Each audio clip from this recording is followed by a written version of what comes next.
Well, good day, everyone. This is Adrian from Key Street Ministries. It's so good to join you today for our Thursday Thoughts, our devotion for the week.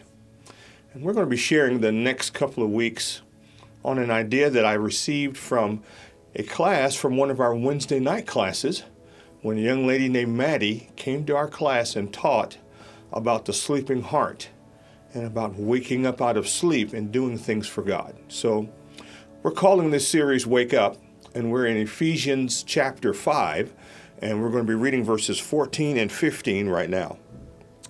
Verse 14 says this, Ephesians 5. This is why it is said, wake up, sleeper, rise from the dead, and Christ will shine on you. Be careful then how you live, not as unwise, but as wise.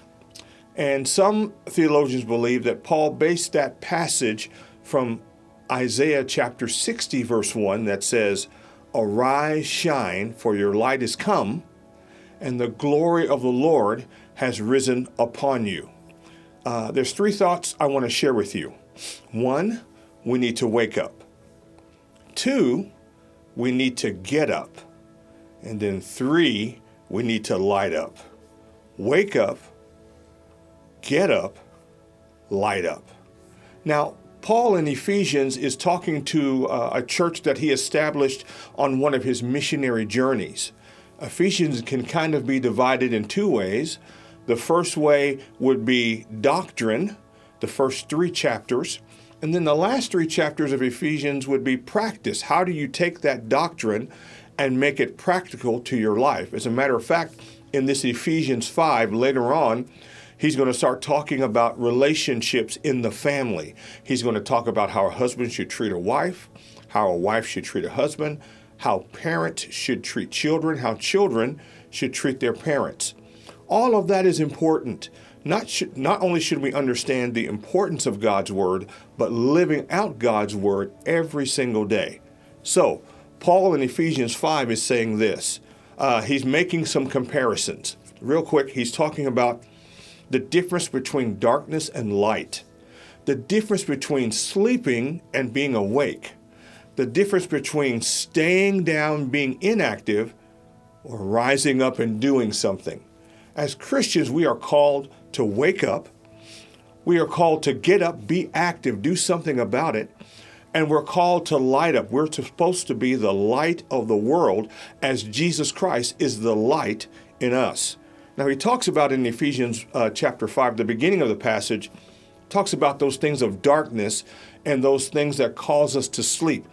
He talks about we should walk in the way of Christ. We should follow Christ's example. But then he mentions some things like in verse 3, he starts talking about those things that are anti-God, those things that keep us in the dark, like sexual impurity or greediness, or losing our temper, or those things that keep us away from God and keep us away from each other.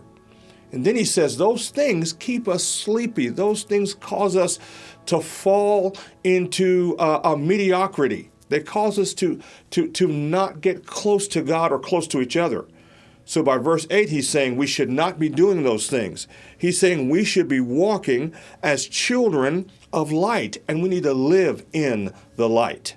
And then he goes into verse 14 and 15 when he says, wake up, get up, and then light up. So here's the thought today. We should be living not in darkness, but we should be living in light. We should not be living as like we're sleepy or things are regular. We should be getting up and being active in our faith, active in our community, active in our families. And then we should light up. We should be sharing God's light with a world that desperately needs Jesus. In a world of chaos and fear, we should be the light of Christ's life. And that life and that light should be in us. And we'll talk a little bit more about this next week. God bless you. Have a great week this week.